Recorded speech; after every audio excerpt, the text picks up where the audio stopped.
जय हिंद फ्रेंड्स। आज की इस वीडियो में हम old English period, British English literature की एक महत्वपूर्ण एज ओल्ड इंग्लिश पीरियड को डिस्कस करेंगे, जिसमें प्रमुख हिस्टोरिकल इवेंट तथा प्रमुख राइटर तथा उसकी रचनाओं को डिस्कस करेंगे। सबसे पहले हम ये जान लेते हैं कि ब्रिटिश का नाम ब्रिटिश कैसे पड़ा। तो लगभग 43 एडी के आसपास किंग क्लाउडियस, जो कि किंग के क्वीन थे, किंग क्लाउडियस जो कि ग्रीस के किंग थे, ये ग्रीस से नॉर्थ की तरफ यात्रा करते हैं और काफ़ी लंबी जनरी के बाद समुद्री मार्ग से यात्रा करते हैं। और एक लंबी जनरी के बाद उनको एक चमकता हुआ लैंड दिखता है, दूर से एक चमकता हुआ लैंड दिखता है, जिसे वो ब्राइटन नाम देते हैं, जो आगे चल के ब्रिटिश नाम से जाना गया। और ऐसी एक मान्यता है इंग्लैंड के संबंधित, जो एंगल्स जब इंग्लैंड में प्रवेश करते हैं तो जिस एरिया पे कब्जा करते हैं उसे एंगल्स प्लस लैंड कहते हैं। एंगल्स प्लस लैंड, जिस एरिया पे एंगल्स जनजाति के लोग उन्हें कब्जा किया उसे एंगल्स लैंड कहते हैं, जिसे आगे चल के इंग्लैंड के नाम से जाना गया। अब हम देख लेते हैं ओल्ड इंग्लिश पीरियड, जो कि 449 से 1340 ईस्वी तक था, और इसमें प्रमुख रूप से कौन कौन सी घटनाएं हुई। तो पहले हम देख लेते हैं इसमें ओल्ड इंग्लिश पीरियड में दो प्रमुख एजेज हुई जो एंग्लो सेक्शंस के नाम से जानी जाती हैं, जो 449 से 1066 एज तक थी, तथा नॉर्मन एज जो 1066 से 1340 ईस्वी तक थी। इसमें एंग्लो सेक्शंस में हम देख लेते हैं, जब 449 से 1066 के बीच में 449 में सबसे पहले जो है कि जर्मनी की कुछ ट्राइब्स प्रमुख रूप से, जिसमें एंगल्स, सेक्सन, ज्यूट्स और डेन्स थे, ये मछली पकड़ने वाली ट्राइब्स थी, ये किसी प्रकार के वैरियर्स नहीं थे। तो सबसे पहले ये जनजाति इंग्लैंड में पहुंचती हैं, जिसमें एंगल्स, सेक्सन, ज्यूट्स और डेन्स थे। इनको मछली पकड़ने की कला के नाम से ही इनके नाम को जाना जाता है। जो किस प्रकार के औजार का इस्तेमाल करते थे, उस प्रकार के औजार से ही इनकी जनजाति को, प्रजातियों को अलग अलग नाम से जाना गया।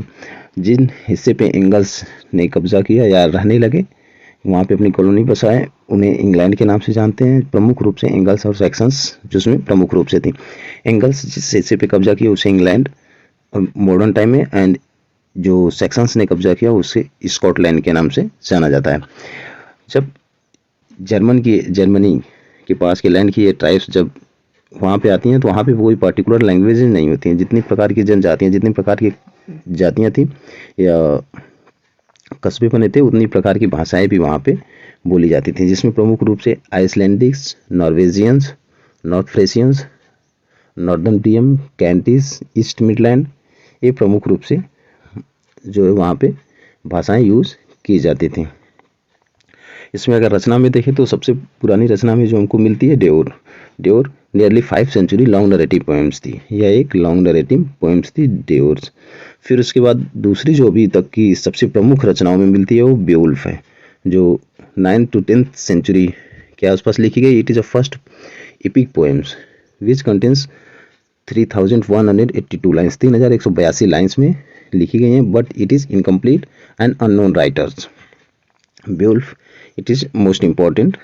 And Cinewolf, it is written by a religious poet which celebrated the church calendar, जो कि चर्च कैलेंडर को सेलिब्रेट के तौर पे लिखी गई ये पोएम्स थी। उस टाइम पे ओरली जो रचनाएं थी वो काफ़ी फेमस थी, रिटेन में ऐसा कुछ नहीं था। अगर प्रमुख किंग की बात करें तो किंग अल्फ्रेड 9th सेंचुरी के आसपास थे, जिनका लाइफ स्पेन 871 से 899 ईस्वी तक था, जो इंग्लैंड के वेसेक्स के हिस्से में, वेसेक्स मीन्स वेस्ट के हिस्से में, इंग्लैंड के वेस्ट के हिस्से में इनका शासनकाल था। इन्होंने सबसे पहला काम किया स्टार्टिंग प्रोज राइटिंग। अभी तक जितनी भी रचनाएं होती थी वो पोइट्री के फॉर्म में थी, पोएम कविता के तौर पे होती थी, लेकिन किंग अल्फ्रेड ने प्रोज के तौर पे लिखना शुरू किया। इनके जो प्रमुख सुधार थे उसमें ये लॉ गिवर ऑफ सोसाइटी थे, translated 4 major books of Europe की 4 प्रमुख किताबों को इन्होंने इंग्लिश भाषा में ट्रांसलेट करवाया। Bede's historical Latin to English, Bede's आपकी हिस्ट्री लैटिन से इंग्लिश में ट्रांसलेट करवाई। Orosius' universal history and geography, Boethius' consolation of philosophy, Pope's Gregory's in the shepherd's book, जो कि फ्रेंच से इंग्लिश में ट्रांसलेट करवाई गई। जो प्रमुख इनके कर्तव्य कार्य थे। अगली जो 731 में वेद साहब की इक्लेस्टिकल हिस्ट्री ऑफ इंग्लिश पीपुल, जो कि लैटिन में थी, पब्लिश हुई, जो देखने को मिलती है। 735 ईस्वी में वेदे साहब की मृत्यु होती है। वेदे साहब के लाइफ स्पेन की बात करें तो 673 से 735 ईस्वी तक था, जिन्हें फादर ऑफ इंग्लिश लर्निंग के नाम से भी जाना जाता है। काफ़ी महत्वपूर्ण है कि फादर ऑफ इंग्लिश लर्निंग के नाम से इन्हें जाना जाता है। फिर उसके बाद 1066 ईस्वी में बैटल ऑफ हेस्टिंग होती है, जिसमें विलियम द कन्क्यूरर तथा हैरोल्ड गोल्डविन के द्वारा युद्ध होता है। विलियम कन्क्यूरर यह आपके फ्रांस के पास से एक छोटे से लैंड, जिसे नॉर्मेंडी के नाम से जाना जाता है, वहाँ के रहने वाले थे, जिसे स्कैंडिनेवियन भी एक शब्द होता है। स्कैंडिनेवियन से आने वाली ये भी एक वेरियस थे, जिसमें वाइकिंग के नाम से भी जाना जाता है। ये एक प्रमुख रूप से वार ट्राइब्स थी, ये प्रमुख रूप से लड़ने वाली ट्राइब्स थी, जो इंग्लैंड में तत्कालिक हैरोल्ड गोडविन को हरा के वहाँ पे नॉर्मन एज की शुरुआत होती है, जिसे नॉर्मन कन्क्विस्ट के नाम से भी जाना जाता है। फिर नॉर्मन एज में विलियम कन्क्यूरर ने 1096 ईस्वी में ऑक्सफोर्ड यूनिवर्सिटी की स्थापना हुई। 1068 में किंग विलियम्स की wife Matilda crown queen of England and the Norman conquest change the whole course of English language. पूरे इंग्लिश लैंग्वेज को इन्होंने नॉर्मन कन्क्विस्ट ने चेंज कर दिया। French became the language of social prestige and status. French language जो है काफ़ी प्रचलन में आ गई। इंग्लिश ग्रेजुअली डिसअपियर्ड हो गई as retail language. Nearly 10,000 French words made their way into English, words associated with government, law, arts, literature, food and so many aspects of life। जीवन के विभिन्न पहलुओं में लगभग 10,000 फ्रेंच वर्डों ने अपनी स्थान बना ली। और ऑक्सफोर्ड यूनिवर्सिटी की स्थापना के बाद लगभग 100 साल के बाद इसमें ऑक्सफोर्ड से कुछ नाराज हुए लोगों ने यूनिवर्सिटी ऑफ कैम्ब्रिज की 1209 में स्थापना की। ऑक्सफोर्ड से ही नाराज हुए लोग थे जिन्होंने 1209 में यूनिवर्सिटी ऑफ कैम्ब्रिज की स्थापना की। 1215 में किंग जॉन्स ने सन्स ऑफ हेनरी सेकेंड के जो सन थे किंग जॉन्स, साइनिंग दी मैग्ना कार्टा। इस मैग्ना कार्टा जिन्होंने पहली बार सलाह के लिए पार्लियामेंट की स्थापना की, जो पार्लियामेंट की स्थापना की थी। पहली बार इंग्लैंड में पार्लियामेंट की स्थापना 1215 में किंग जॉन के द्वारा की गई। प्रमुख किंग में 1216 से 1272 ईस्वी तक हेनरी थर्ड ने राज किया। फिर 1307 से एडवर्ड सेकेंड ने 1307 से अपना रूल शुरू किया। फिर 1327 से एडवर्ड थर्ड, फिर 1377 से 1399 तक रिचार्ड सेकेंड, और 1399 से 1413 ईस्वी तक हेनरी फोर्थ, जो कि हाउस ऑफ लैंकेस्टर के नाम से जाने जाते हैं। हाउस ऑफ लैंकेस्टर का अगर शासनकाल देखें तो 1399 से 1461 ईस्वी तक था, और फिर 1413 से 1422 ईस्वी तक हेनरी फिफ्थ का लाइफ स्पेन रहा है। और एडवर्ड के इस समय में जियोफ्री चौसर साहब का जन्म होता है। जियोफ्री चौसर साहब जो कि इंग्लिश लिटरेचर या इंग्लिश पोइट्री के फादर के नाम से भी जाने जाते हैं, जिनका लाइफ स्पेन जिनका जन्म 1343 ईस्वी में हुआ, तब मृत्यु 1400 ईस्वी में हुई थी।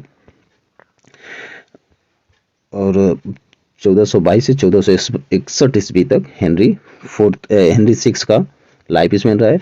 इसमें प्रमुख रूप से अगर हम देखें तो इंग्लैंड पे जो काफ़ी प्रभाव रहा है वो Plato was a Greek philosopher who criticise poetry. Plato एक ग्रीक फिलोसफर थे जिन्होंने पोइट्री को क्रिटिसाइज किया। उन्होंने कहा poetry is twice remove from reality, means it is imitation of imitation. He said that poets deal with emotions and so poetry womanise, इसलिए poetry वोमनाइज करती है। ये बात उन्होंने द रिपब्लिक बुक में बोली थी। उनकी प्लेटो की द रिपब्लिक बुक थी, जो कि पहली बुक थी जो डायलॉग फॉर्म में थी। और इसमें प्रमुख रूप से जो पोइट्री उस टाइम की थी वो एंग्लो नॉर्मन में the owl and the nightingale, English poems written probably in 13th century, nearly 2000 lines of words in rhymes octosyllabic couplet में लिखी गई, and it is divide with between two words. Translation ऐसा माना जाता है master Nicholas of गुलफोर्ड के द्वारा इसको लिखा गया है, but it's not sure. And Cursormundi English poem was written in north of England around 13th to 14th century. It contains 30,000 lines. 30,000 lines हैं. This poem relates the history of words as recorded in the Old and New Testament. Old and New Testament it is also written in 8 syllable couplets, ये भी 8 syllable कॉपलेट्स में लिखी गई है। And एक प्रमुख रचना घटना थी जो 1337 से 1453 ईस्वी तक चली, जिसे 100 ईयर वार्स के नाम से भी जाना जाता है, जो इंग्लैंड और फ्रांस के बीच में हुआ था। तो ये काफ़ी प्रमुख घटनाएं थी जो ओल्ड इंग्लिश पीरियड से संबंधित थी। I hope you enjoy the session.